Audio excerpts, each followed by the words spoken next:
Welcome to this new episode of CCIR Student Spotlight. It's our pleasure today to have Theodore Patsies with us.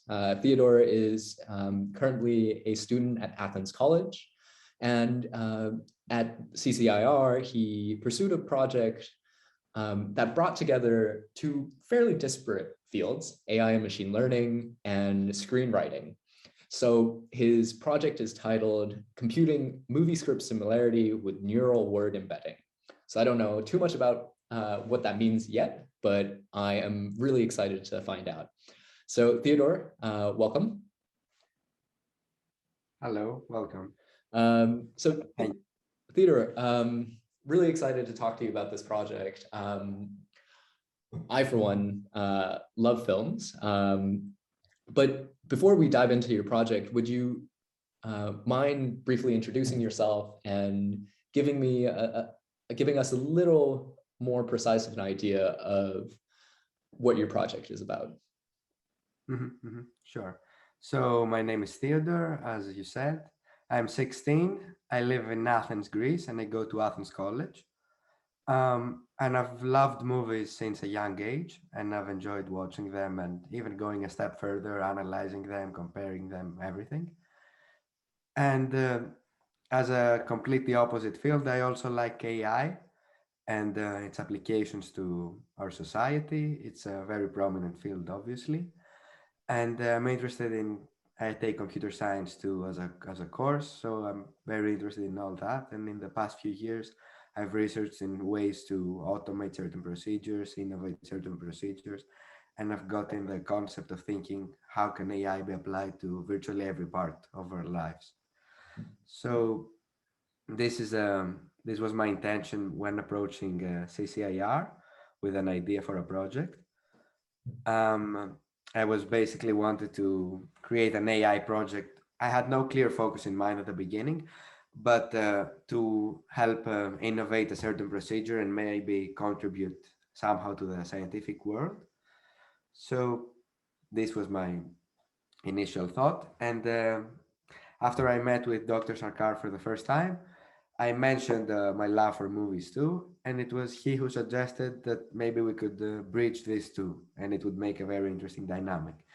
So we started brainstorming many applications of AI in film, some which have been done extensively, and some as the one we undertook, which is one of the first times it has been attempted ever, which is basically trying to compare scripts and use different ways of both turning the scripts into a format understandable by the computer and also different methods of computing similarity of text files.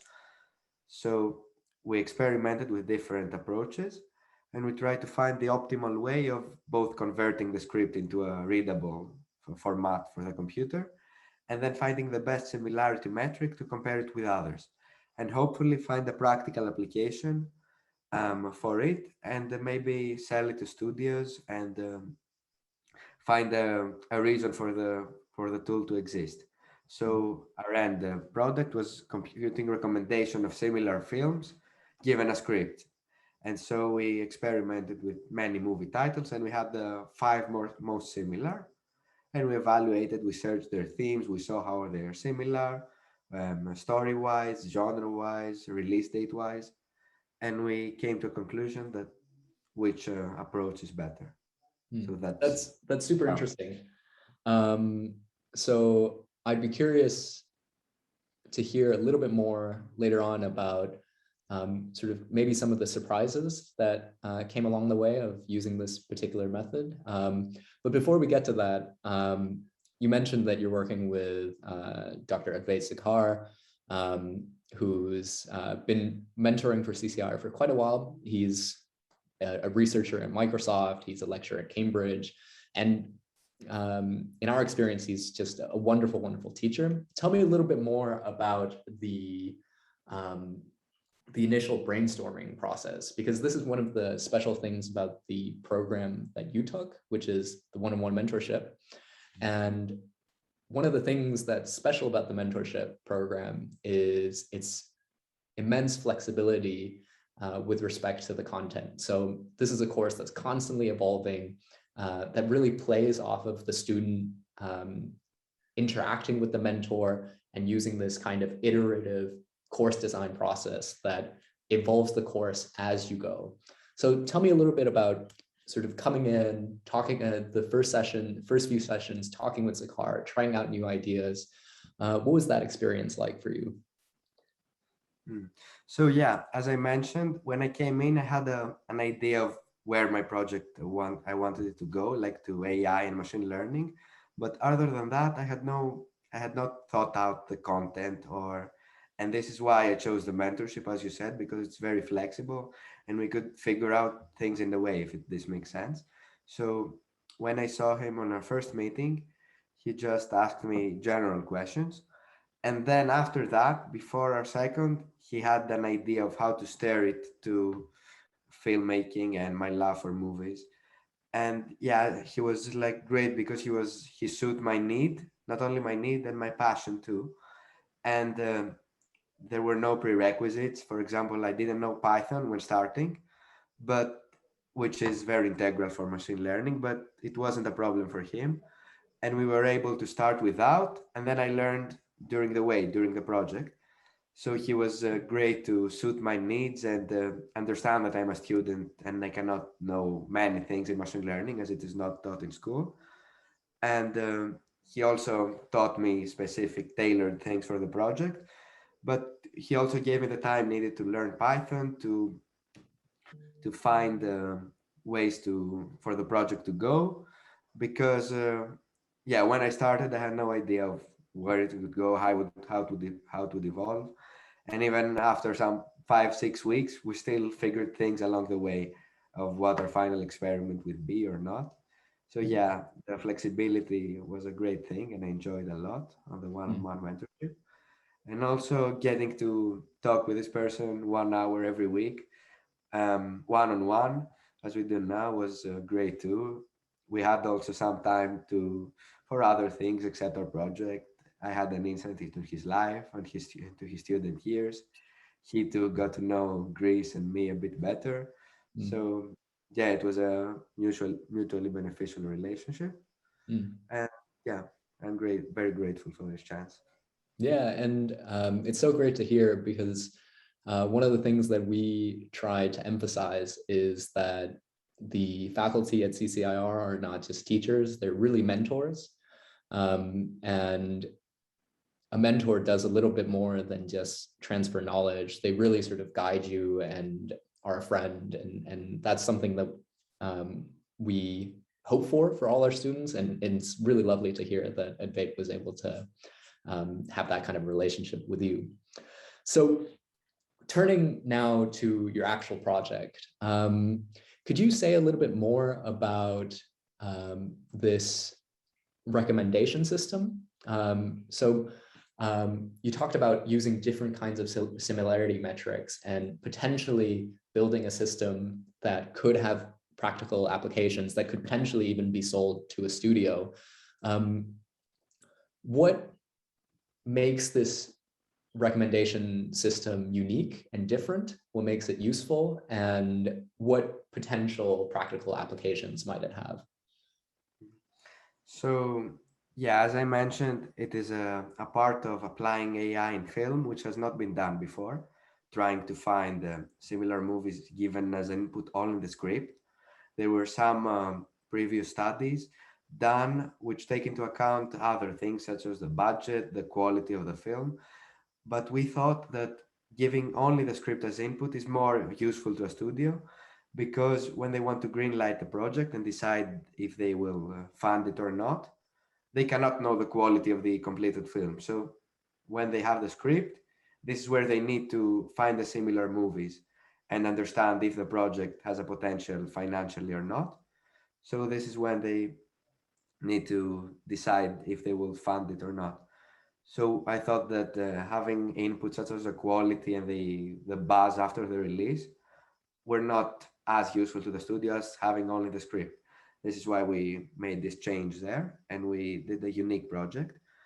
Um, and then our final experiment was we chose from a large database 45 films which were known and popular, and I asked 4 voters to rank some recommendations provided by 2 different algorithms and some random recommendations. So it was 3 options for each film, and each user ranked the options in terms of similarity with the actual film. And think we got that the random one was last, and then the 2 algorithms. The one was called word2vec, and the other one hot vector encoding, where word2vec ranked first and one hot vector encoding ranked second. So we figured that word2vec is the best way of um, converting scripts into a format understood by the computer, and then calculating the similarity. So the model is ready in a way, and we've left it open with Dr. Sarkar too, what to do in the future. We may interview certain film industry professionals, or sell it in a way, integrate it in a larger company, who knows, because it is a useful tool. And yeah, we would like to see what we'll do with it. And the feedback we got was also very positive. Tell me a little bit more about this, the winning algorithm. What's sort of the different metrics between the two? Why do you think it won out over the other one? So one hot vector encoding is the simplest algorithm, which creates vector out of a script, which is a text file. And it only takes into account the frequency of each word. For example, if the name of the main character will be on the top of the vector because it appears many times in the script. But this does not account for context, for word relations, because the same word is only counted for the times it appears, and it does not take into account the surrounding words. So that was a problem, and we didn't get very useful recommendations using only this way of encoding. And so we went to word2vec, which takes into account the context, word relations, and the same word in different environments and different script had a different had a different vectorized form. So when we made this change, it was a crucial change. And when we made it, the recommendations started to become more accurate. And instead of just suggesting similar films of similar release date and genre, which are more superficial things of a film, we started getting recommendations with films of similar themes, similar story structures. It went a step deeper. And yeah, I think that's the state of the art, to be able to compare movies and produce similar movies based on the themes and the deeper things than just the genre or the release date or the runtime. I mean, I fear that asking this question might dive into technical details that I wouldn't quite understand, but I think it confounds me a little bit. How would an algorithm which looks at word context, word relations, and so on, how even would that be able to help you identify themes and plot structure? That seems like a really high level feature of the script that, at least intuitively, it seems like would be difficult to capture on the level of word relations, even if you take those things account. So how do you think your algorithm is doing that? And what do you think it's capturing that allows it to do that?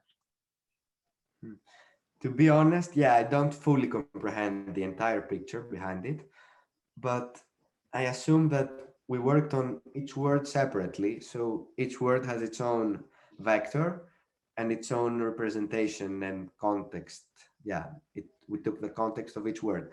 So we summed this up. So I assume that when we had every word's context, we could reach a larger consensus of like finding the theme or capturing deeper stuff like word relations. And yeah, so what the algorithm does, it takes each word and it takes 3 words from the left and from the right. So this is how it takes its context. And then it creates a vector for each word, which we sum all those together. And then having the context of thousand words which are in the script. Somehow the algorithms manage to extract this information too. But to be honest, when I saw it for the first time and I Googled the movies we got as a result and saw their themes and saw that they were similar, yeah, we were astounded too with Dr. Sarkar. Mm. They So overperformed. to help me make this a little bit more concrete, what were the recommendations that came up? Are you able to rattle some Yeah, off the top of your head? I'll open actually, I've got a file, so give me a moment. Mhm.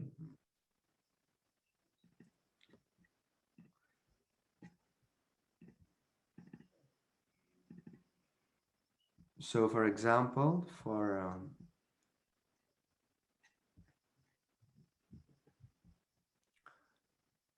the movie Saving Private Ryan, for example, we got Apocalypse Now as the first one, and then Basic, From Here to Eternity, G.I. Jane, and Public Enemies.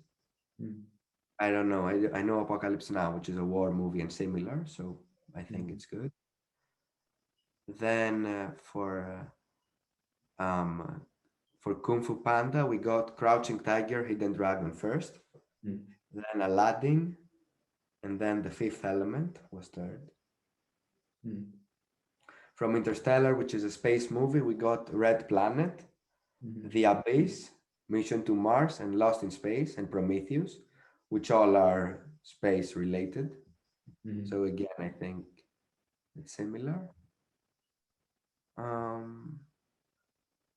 Yeah, and then for Avatar, we got, which is an alien invasion type of movie, we got Heavy Metal, Resident Evil, Alien versus Predator, Priest, and Darkman, which again are similar. Yeah. And yeah, this is kind of the Yeah, results.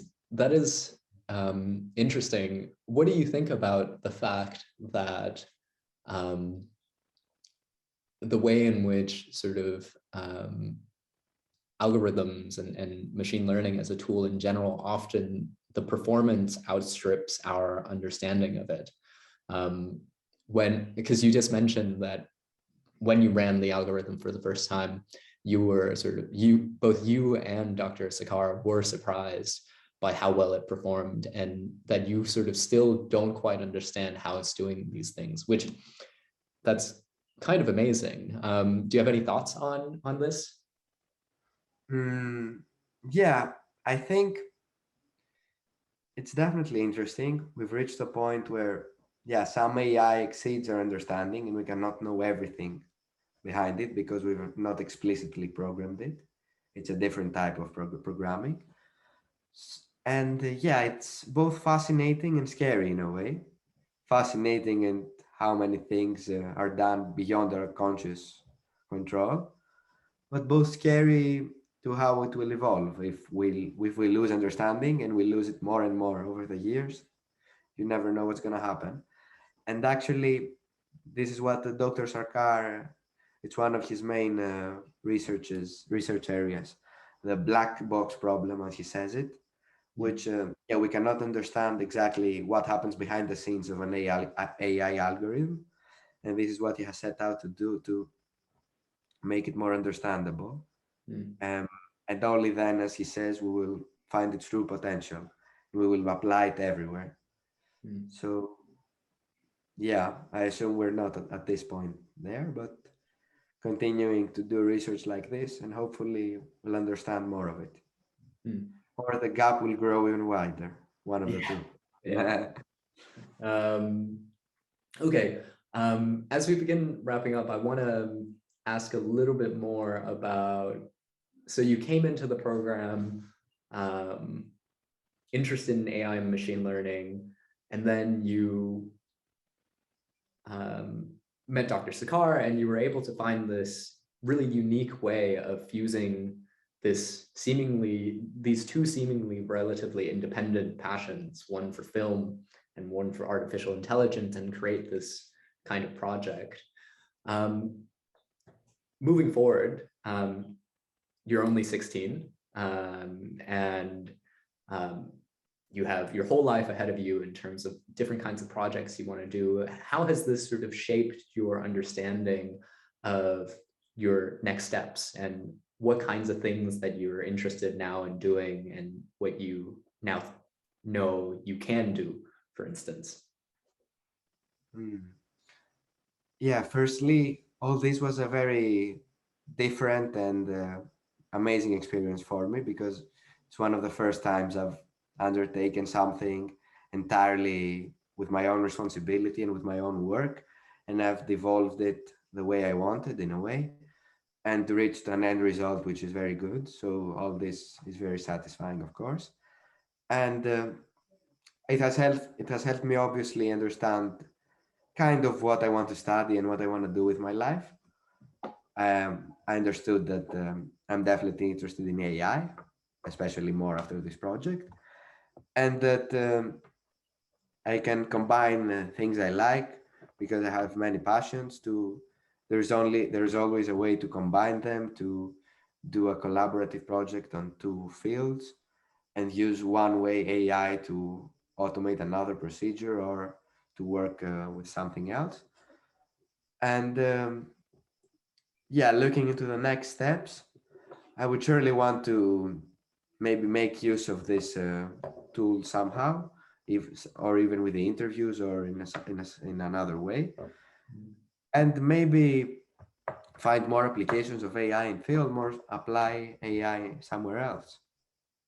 It has, yeah, since I did it the first time and I saw that it is doable, yeah, my motivation has increased and I would like to see where it will go in the future. Excellent. And just out of curiosity, I guess, well, actually, before I turn to that question, I heard that that you're currently now sort of, well, obviously you're looking potentially even to sell the program. But I also hear that you're looking to present and potentially publish. How is that coming along? What are you looking to sort of achieve with this end product now? Mhm. Yeah, so we, when we were, obviously the end goal of the project was also to publish a paper in a conference. So we've done most of the stuff we intended to, with topping it off with the experiment I mentioned, with the ranking experiment. And so we wrote all this in a paper and we submitted it to an MIT undergraduate conference. And we're expecting to see, we submitted it by August 1st. And we're expecting now around the end of the month actually to see if it got in or not. Mm-hmm. And then we've left it open, but there's a chance that we will use this research for a second paper to submit to another conference. And to also include the interviews of professionals because we didn't have time to do it in July when the program ended. Mm. Yeah, so it's either this or maybe selling the tool. We'll see. Mm. But yeah, there's still some time to do. That all sounds really, really exciting. Okay. And I guess last question, just out of curiosity, are you currently a high school senior? Yeah, I'm starting my last year, so senior, I guess. Yeah. Okay. And just out of curiosity, where are you looking to apply? And are you how do you think this program has helped you with thinking through your college admissions process? So I think of applying to the US, to some of the top ranked in the US. And the reason for that mostly over the UK is that before the program, I had a strong interest in computer science and AI, but seeing how it can be applied in many fields and many fields and disciplines actually, I started getting kind of undecided as to what I want to study. And I wasn't sure if it was computer science only, as I saw that it can be applied in film or in finance or in other aspects. And so I believe that the US will help me maybe explore some more fields and learn a bit of everything in my first 4 years. And then seek a specialization, we'll see somewhere else. Cool. That's super exciting. Well, it sounds like in the next few months, you're going to be very, very busy, but there's a lot of exciting things happening. You're going to hear back from the conference soon. You might work on your paper a little further, conduct interviews with industry professionals. Along the way, it sounds like Dr. Sakar is still sort of helping you out and mentoring you and working with you. That's also really lovely to hear. And I think the last thing I want to ask you before we sign off is if you have anything you want to share about the program or the mentor that I haven't asked you yet, that you want to say to the viewers. So yeah, let me repeat that. I love the flexibility of it and how I went in with no idea of what I wanted to do, but only like some guidance and my knowledge I had from before and the knowledge that I gained from Sarkar were enough to make a very good project. And yeah, after 3 months, I had something that I would not expect that I would do in 3 months when I enrolled for the project. Okay, that's really lovely to hear. We were really, really impressed with the work that you were able to do with Dr. Sakar. I think it really is astounding to me the kinds of work that our students are able to do because of this program. And we're incredibly impressed with your work. And I think the last thing I want to say is best of luck in your next few months. It's going to be super exciting, but maybe a whole lot of work too.